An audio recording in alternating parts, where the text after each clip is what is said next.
Hello? Not yet. Okay.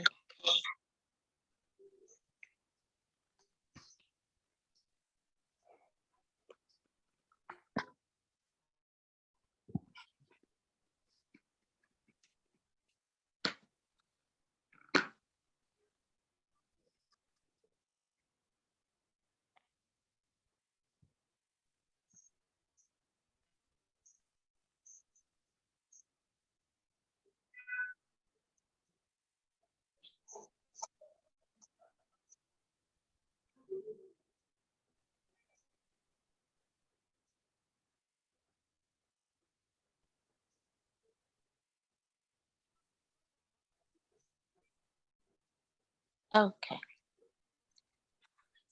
Okay, next.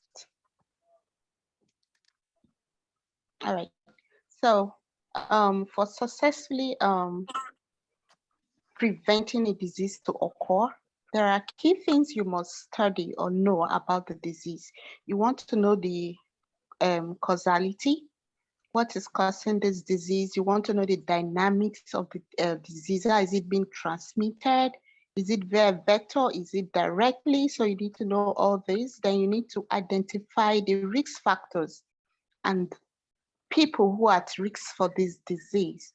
Then availability of prophylaxis, so that and also early detection and treatment measures for the disease.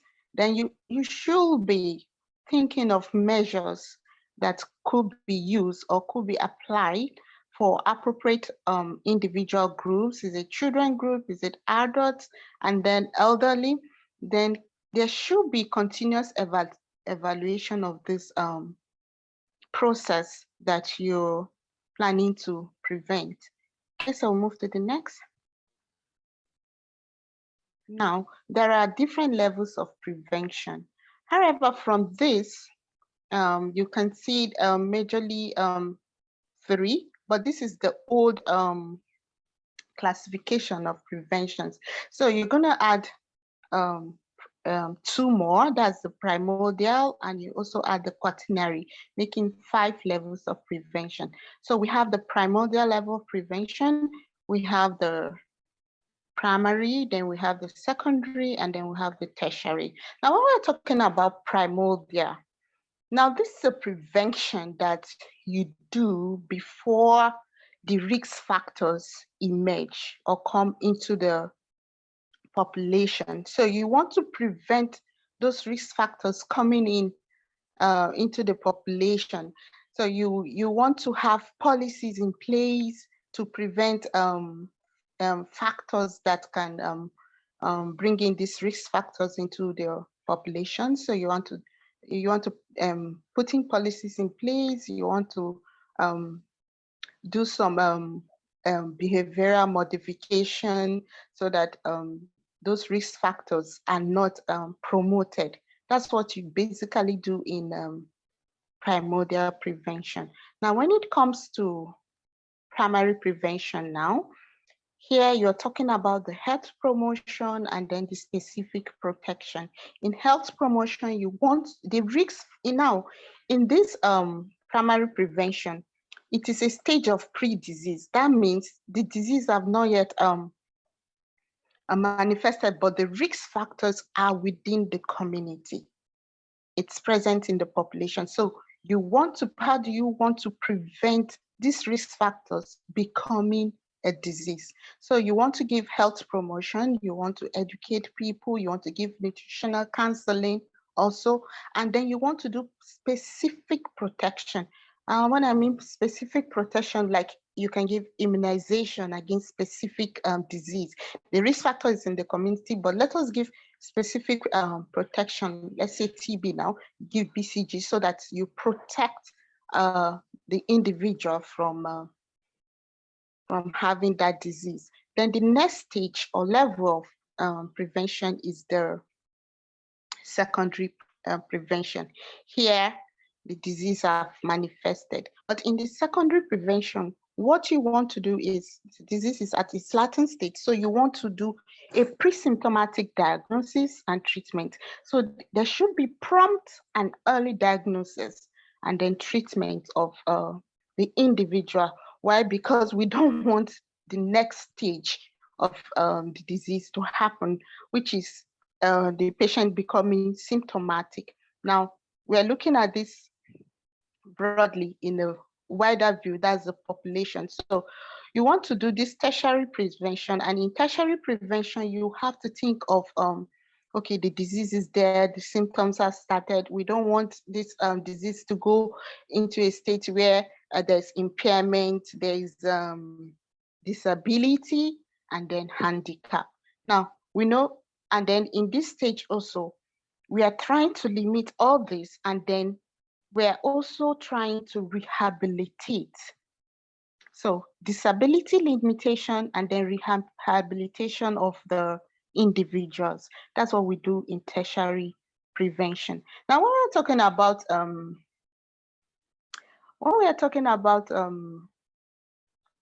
impairment now, when we're talking about impairment, that means there is an anatomical defect, there's a physiological defect on the individual. Then you now look down at disability. Now in disability, that individual cannot function the way it's supposed to function in the society.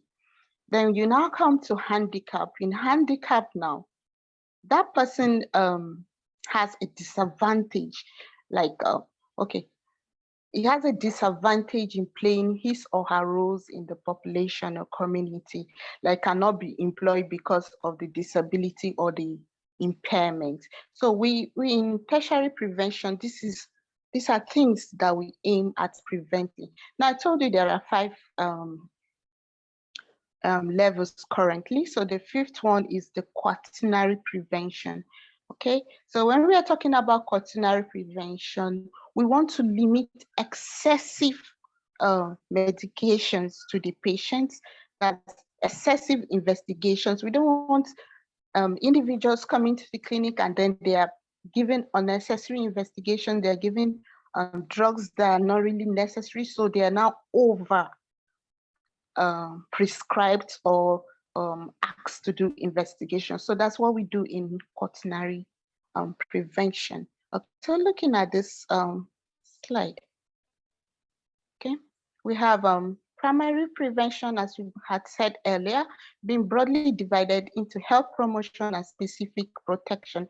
But we should not always forget the first one is the primordial prevention. So you just have it at the back of your mind that you have 5 levels of prevention: primordial, primary, secondary, tertiary, and quaternary.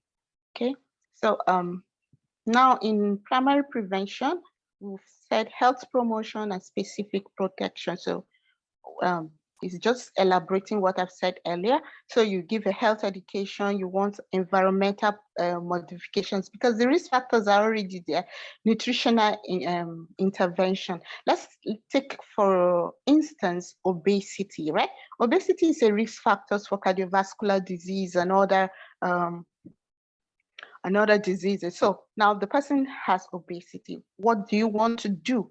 What health promotion do you want to do for this individual to lose weight, to prevent that person having another disease like cardiovascular problems? So these are things you do in health promotion, life cycle and behavioral changes for the population. Then you come to specific protection. We said that earlier, you give immunization, seroprophylaxis for those who are needed, chemoprophylaxis for diseases that require all this. Use of specific nutrients or supplementation. Then you talk about safety of drugs and food, and then you try to control environmental hazards like air pollution, so that we don't come up with other severe forms of disease. Next slide, please. Okay, so secondary prevention is just more elaboration of what I've said earlier. So it is defined as action which halts the progress of a disease at its incipient stage and prevents complications. So we said the disease have happened. So what we want is early diagnosis. We want early diagnosis, early investigation, early case findings in case of epidemics. We want early and adequate treatment of the individual or population. Next, please. Okay, so secondary prevention attempts to arrest the disease process, restore health by seeking out unrecognized disease and treating it before irreversible pathological changes take place, and reverse communicability of infectious disease. So we do early diagnosis, we do treatment, we don't want others to contact the disease. So this is basically what we do in secondary prevention. Next, please. Okay, so it's still more explanation of the disease, okay? So in tertiary prevention, we'll talk about all those limitation of disabilities, limitation of impairment, and also rehabilitation. So it is used when the disease process has advanced beyond its early stages. It is defined as all the measures available to reduce or limit impairments and disabilities, and to promote the patient's adjustment to irremediable conditions, and then interventions that should be accomplished in the stage of tertiary prevention at disability limitation and rehabilitation. Okay, and at this point, I would say that mostly in MCQs, you could see all those what does impairment means, what does disability mean, what does handicap mean. So you need to know the function. So you just get that key concept, as I earlier said. Impairment has to do with either anatomical or physiological disadvantage to the person. While you talk about disability, disability has to do with inability of that person to function normally in the society. Then when you talk about handicap, in handicap, that is, sorry. Okay, so in handicap is a disadvantage for that person to now play his role in the community. Okay, so let's say someone who is crippled. So being crippled is an impairment. Then cannot play football because he's crippled. Other children are playing football, but cannot play football. That is disability. Then okay, I'm crippled, I cannot play football. Then I want to get a job. Maybe he wants to be a driver, but because he's crippled, he cannot function as a driver. That becomes a handicap. Okay. All right. So the next, please. Okay. Maybe I'll just 2 more slides, then we move to the other Word documents, please. So the approaches for prevention according to WHO recommended for primary preventions of chronic diseases where the risk factors are established using the population strategy and high risk strategy. Okay. So next, please. When we're talking about population, we're talking about the whole population as a whole. So population is directed for the whole population, irrespective of individuals' risk levels. So, for example, studies have shown that even a small reduction in the average blood pressure or serum cholesterol of a population will produce a large reduction in the incidence of cardiovascular disease. Now, the population approach is directed towards socioeconomic, behavioral, and lifestyle changes. So we're using the population as a whole. So we don't want to know whether this one is at risk of the disease or not. So everybody is inclusive in this. And this is directed towards their behavioral, lifestyle changes, and then socioeconomic factors. Next, please. Next slide, please. Thank you. All right, so we have the high risk strategy, yeah? So here, it aims at preventing care to individuals that are at special risk. This requires detection of individuals at high risk by the optimal use of clinical methods. So different diseases and then different people that are high risk. You can take HIV, for example. You can take homosexuality, for example, sorry, but these are people who are prone to, who are at risk of contacting HIV or unprotected sex. So people who are at risk of a particular disease, so you look out for that, okay? There are other diseases with other risk factors, like I've mentioned, obesity could prompt someone to developing cardiovascular disease. So you target those individuals at risk. So you either, during the primary prevention, when you're doing health promotion, you target your intervention in terms of the whole population, or you aim at those people who are at risk of contacting the risk factors and then developing the disease, because primary prevention is the pre-disease stage. Okay, thank you. So can we move to the Word document, please?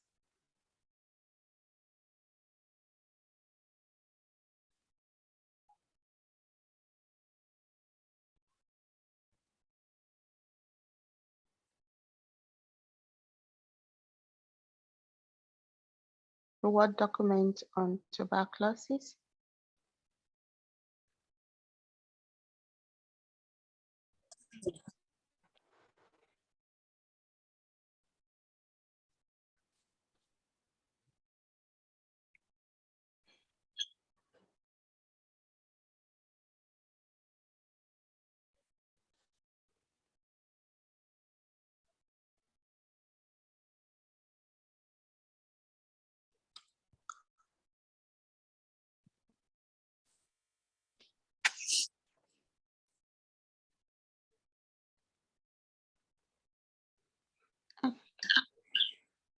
While we're waiting for the screen share, the next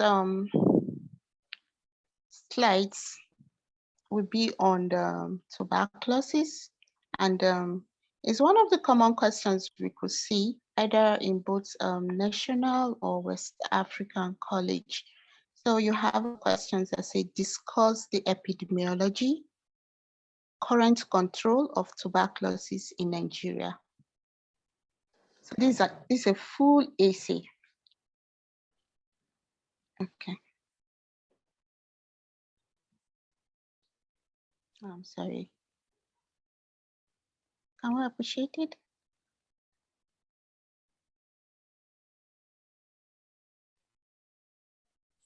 Okay.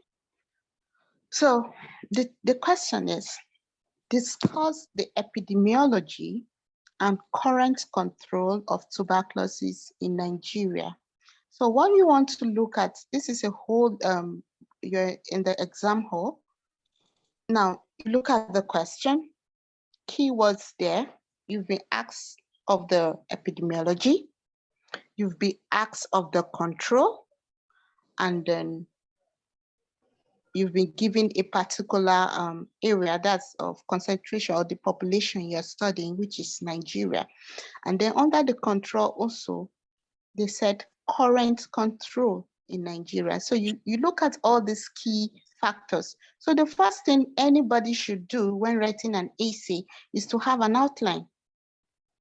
So you now want to create an outline. So you have introduction or general overview, you have your epidemiology, you have your clinical features, your diagnosis, your investigation, prevention and control, challenges and conclusion.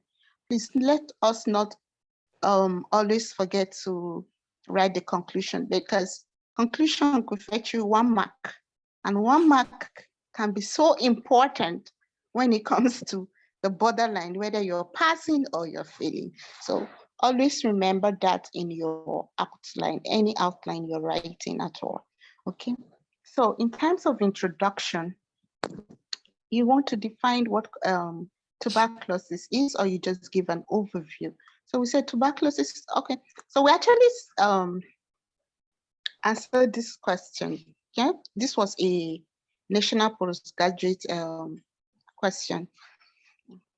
So it says, I think this is 2020 or 2019. Okay. So it said, so what you're doing in your introduction, you're talking about the disease itself. Could be any disease, but I'm picking this particular question. So tuberculosis is a chronic mycobacterium infections, which primarily attacks the lungs in more than 80% of cases, while less than 20% affects other organs like the bones, the joints, the meninges. So you could have extra pulmonary effects of tuberculosis. So Robert Koch discovered this organism in 1883, and global occurrence of 1/3 of the world's population has TB infection, which is not necessarily a TB disease. And we can see that tuberculosis is more in developing countries, and it is associated with poverty and poor sanitation. So this is how we chose to our own introduction. You could add other things in your introduction. There's no problem about that, but always know that you're working against time. So if you have 6 questions for 1 hour, you divide your 1 hour among the 6 questions. Make sure you touch every question when writing an essay, or they say answer all the questions. So in epidemiology now, we all know that epidemiology has to do with the distribution of disease. It has to do with the frequency, the determinants of a disease. So when you're writing, you can briefly define epidemiology if you have time, but make sure you talk about the distribution of the disease. Now, in terms of tuberculosis, who is being affected, where? So we know anyone can have tuberculosis, and where everywhere in the world can, anybody can be affected with tuberculosis. Now, 10 million cases every year of tuberculosis, and about 1.4 million deaths annually. Now, TB is a world topmost killer disease. Now, you look at the determinants now. When you're talking about determinants, you want to look at the agents, the host, and the environment. Now, if you all remember in the epidemiologic triad for disease, you know that you have a triangle, right? So you have the host, you have the agents, and you have the environment. So when you're targeting, when you're talking about determinants, you target the epidemiological triad. So the agent is the Mycobacterium TB. Yeah, you read that. Then the host factors now. What are those factors in the host that can predispose to this disease? So we're looking at the age of the patient, the sex, the race, the occupation, immune factors of the individuals, especially comorbidities that has to do with HIV, which is the commonest co-infection for people with tuberculosis. Then socioeconomic factors. It is when you're talking about socioeconomic factors in community medicine. So come up with this. This is an acronym though. This IWORI. So if you remember IWORI, what does IWORI means? Remember, I stands for the income. So you're in socioeconomic factors. Don't only think it's just all about the income or the financial status of the individual. You want to think about the income, you want to think about the wealth and the affluence, that's the W. Then you want to talk about the occupation of the individual, which is O. Then R is the residential environment of the individual. How does he live? Is there dustbin and all that, housing, and how many people are living in the house? And then you want to talk about educational status. Yes, overcrowding is very important when you're talking about tuberculosis. Okay, so environmental factors like the physical factors, the chemical factors around the environment. Now in tuberculosis, we talk about the route of transmission, okay, which is important under the physical environment, okay?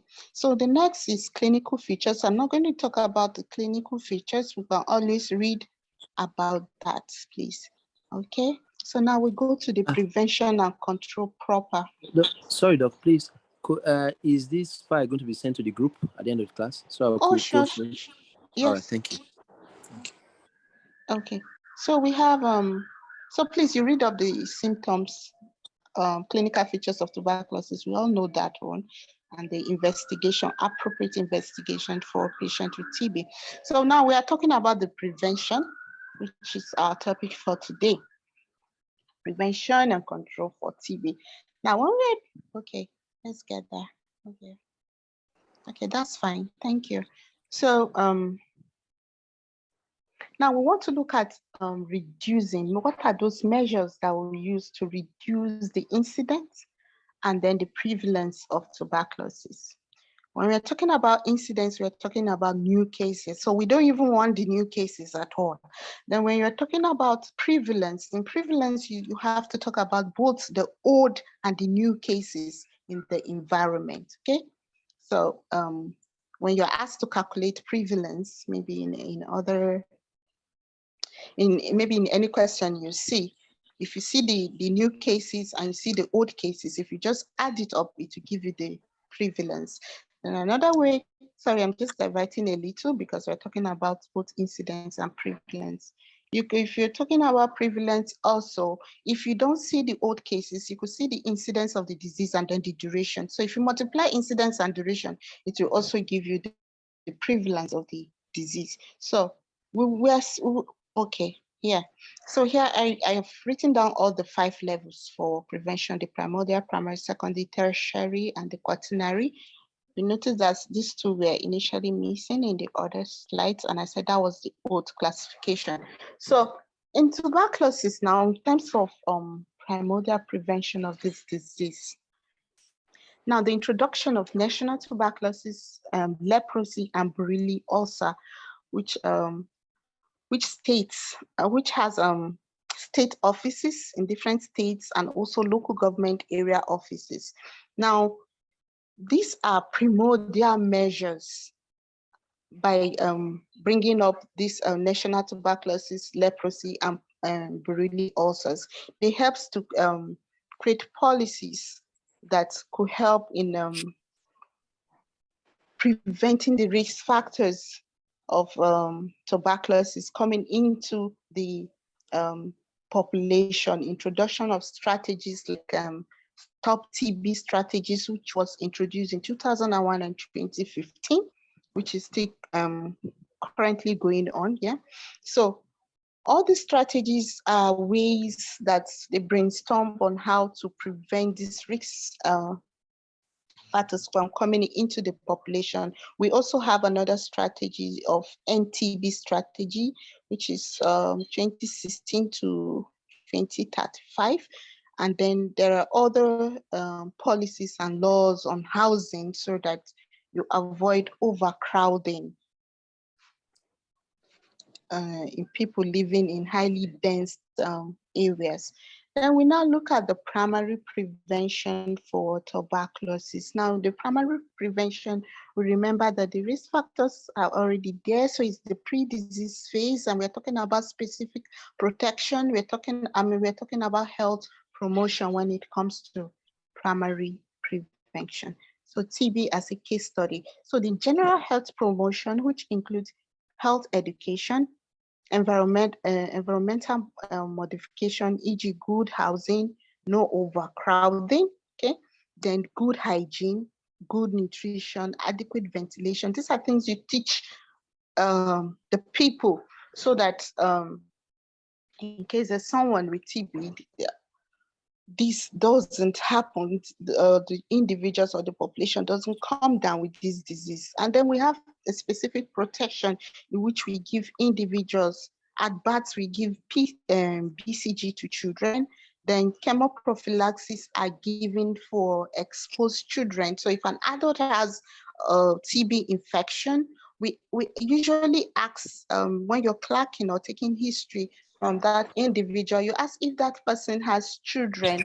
And even if the person doesn't have children, are there little children in the house that are less than 5 in that living with the index patient? If the person says yes, So we need to see the children, weigh them, because prophylaxis or TB medications are given based on weight. So you could either, so this is what we do in primary prevention. Then when we come to the secondary prevention, here is the latent phase of the disease, right? So what we want to do is the early diagnosis, early and prompt treatment also. So what we do, we could either screen among the Nigerian population, carry out a screening program to find out if the individual, or if there's anybody that has TB in the population, or we do case finding.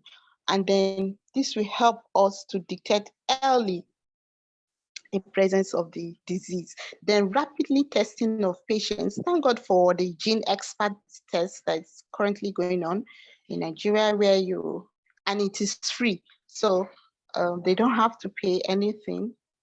And there are NGOs that are supporting this movement. So you have gene expert tests, which they could do, and it's free. So early detection of cases, and then commencement of treatment to those who are positive. And we should always remember, okay, yeah, it's good to know the first line drugs that are being given for patients who have tuberculosis. You can use the acronym RIPES. Yeah, remember R is for rifampicin, I is for isoniazid, then P is for pyrazinamide, E is for ethambutol. Okay, then S is for streptomycin, and then use of second line for cases of resistance. Now, second line drugs could be either aminoglycosides or quinolones. And then we should never forget that there is need for surveillance when it comes to the management of TB cases. And that's why we use the DOT therapy, that's the directly observed short course treatment for patient that has TB, so that we can monitor them as they take their medications. Then tertiary prevention. Okay, so in tertiary prevention, we said we want to limit disabilities. We want to prevent complications. So in terms of TB, physical rehabilitation of those with deformities, social rehabilitation, psychological rehabilitations are very important for these patients. Okay. Then economic empowerment, some of them, because it's the treatment is long and they need to be away from work because of the disease. Some may lose their jobs. So there's a need for economic empowerment for these individuals, especially those who come down with resistant TB. You know, they are treated in isolation. So after they come out from this therapy, there is a need for empowerment of these individuals. Now, currently, though, Nigeria gives stipends to patients with resistant tuberculosis. Okay, so there are other support groups that some states give to TB patients, and since we say we in the policies we take care of Burili ulcers, we take care of patients with leprosy. There are also supports for such patients. Okay, so when we come to the fifth level now of prevention, which is the quaternary prevention. Now, we don't want our TB patients to be given excessive investigations to do that are not necessary, because they have the disease, and then they are already burdened with high load of medications. So you can imagine them taking all those 5 drugs, though now it comes in one pill, all combined together. So they taking these bulky drugs and then coming again to prescribe some other drugs that are really, really not necessary. So that's why in quaternary prevention, it aims at protecting the individual patient. We don't want unnecessary or excessive medication for these patients. Okay, so briefly at the end of your essay, you can also write the challenges that are associated with the disease or any other case or disease that you have been asked to write about. Now for TB, we said despite the efforts made by the WHO to stop TB globally and also starting the Stop TB strategy that was initiated in 2001. And all this is to reach and reduce the incidence and prevalence of the disease, the global burden of TB. If you look at the MDG strategy, which has now been extended to SDGs because we're not able to achieve this strategy. And also more recently, the NTB strategy, which was initiated in 2016 and is still ongoing. Now, ending the ravaging TB endemic in the world, especially developing countries, still remains a challenge because of the following reasons. The organisms, the Mycobacterium TB, related in Nigeria to chronic, due to the chronic nature of the disease, the ability of the tobacco bacilli to remain alive in humans for years, then the concentration of the disease in older age groups is a challenge. The emergence of drug-resistant strains among patients that have TB disease, and then association of the TB with HIV infection. It's a challenging problem. Also, the host environment challenges in Nigeria that affect such patients. Now, we said mostly you see in poor settings, there's poor education in some areas, increased life expectancy is low, the high prevalence of the infection rates in some country, and also in Nigeria specifically, the relatively high reactivation rate, then perpetration of non-specific determinants of TB in third world countries, developing countries. Then in addition to all the above, we have a very poor lack of political will and commitment. So most times you see we make a lot of policies here and there, but the implementation is the problem. Also, challenges for patients that have TB disease is inadequate financial resources. Now, despite the fact that these drugs are free, some may live very far away from where they're accessing the drugs. So transportation becomes a problem. And then some of them may be so weak that they cannot come to the healthcare facilities for their drugs, and so need a caregiver or a support person to bring them to the hospital. So if they're not financially buoyant, this constitutes a challenge for them, and it could be one of the reasons why they could miss their medications.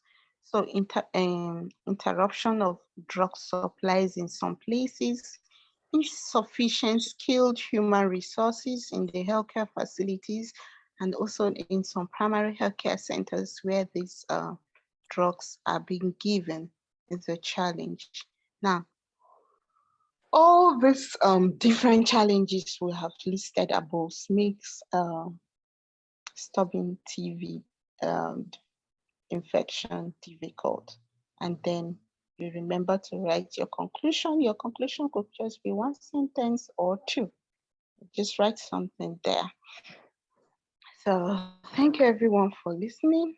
I think I have 5 minutes to go. So I don't know, have a question? Thank you.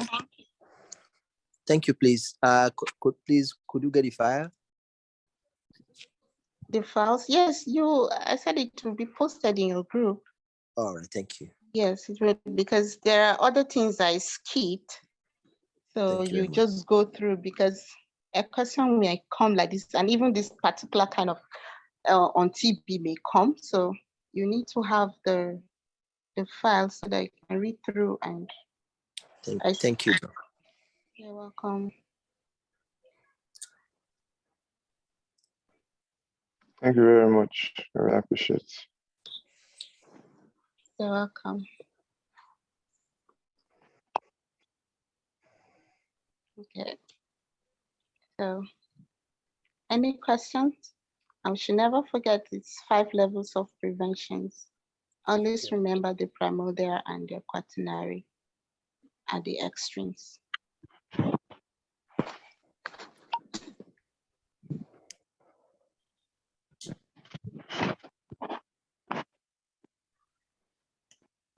But I have a question. Okay. Okay, my question, like example, if the in exam question, if they say, okay, mention 5 level of prevention and applying them on a TB in the prime, could you say something in primordial, or we just mention primary, secondary, tertiary? No, don't just mention anything. Sorry, you have to explain something. Okay? One by one. That will make, yes, one by one, so that it will make your essay rich and you have more marks. You understand? Yeah. Especially when you have divided your, let's say you have 5 questions and you have divided, let's say they say 1 hour, you have divided your timing and you've not even exhausted, let's say you need 20 minutes to write 1 question. You've not exhausted your 20 minutes. So it's good for you to write as much as you can remember. So you will mention it, you can list it first, then you now pick each one and explain it one by one. And sorry, that's Doc, what on that primordial, what could one say generally on that primordial for TB, for example? For TB is there in this document. Okay. So what you do is primordial. Basically, they are either policies or strategies that have been put in place to prevent that disease.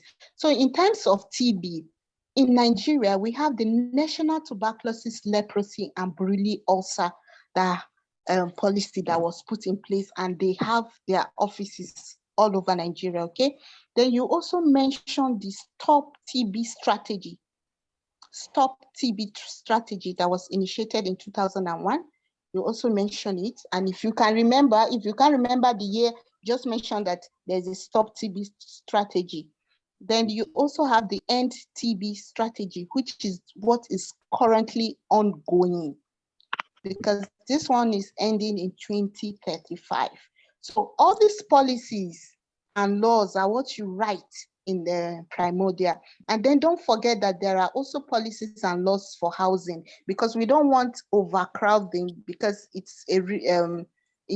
helps to spread the disease more. And that is why when a patient comes down with tuberculosis, you have to ask if they have children in that house. Those children need to be protected by getting chemoprophylaxis, okay? So that is what you write in the primordial prevention of disease, because most times you may forget primordial and just go into primary. And you should remember that in primordial, we are saying the risk factors have not come into the population yet.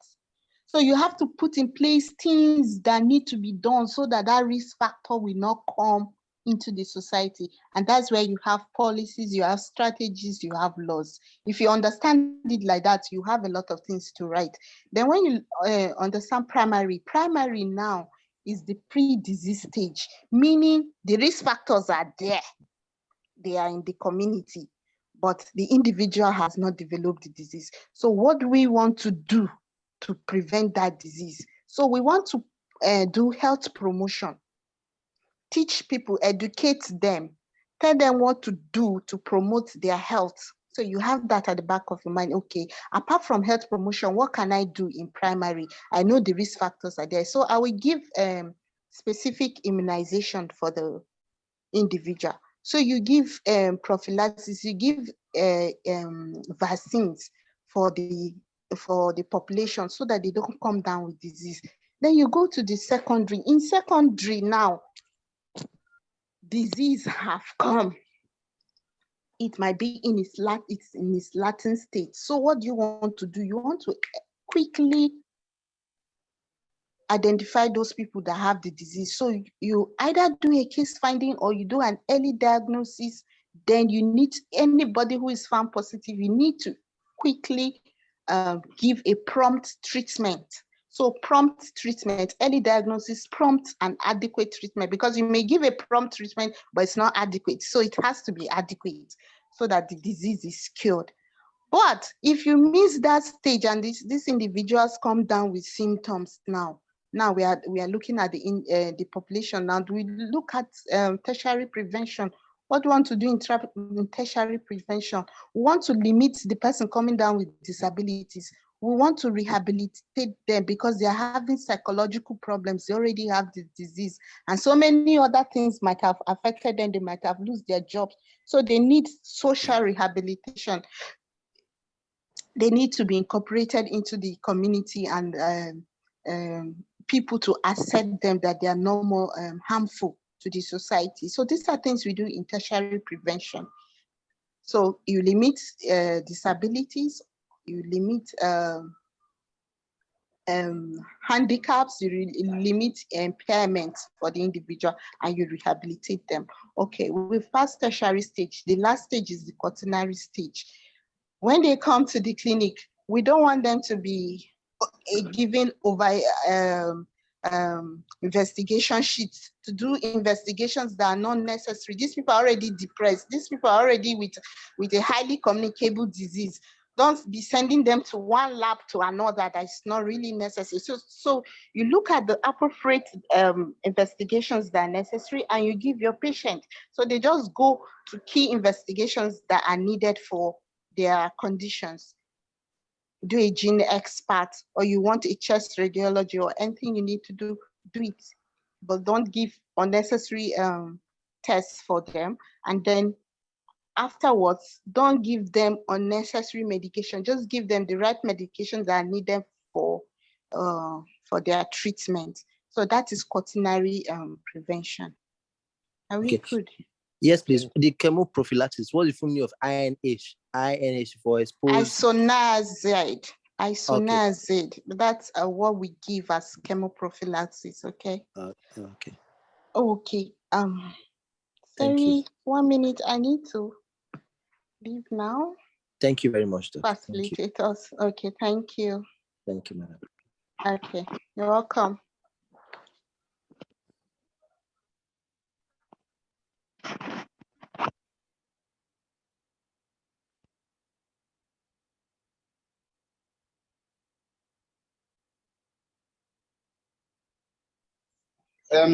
Dr. Sibey, thank you very much for a wonderful and delightful presentation.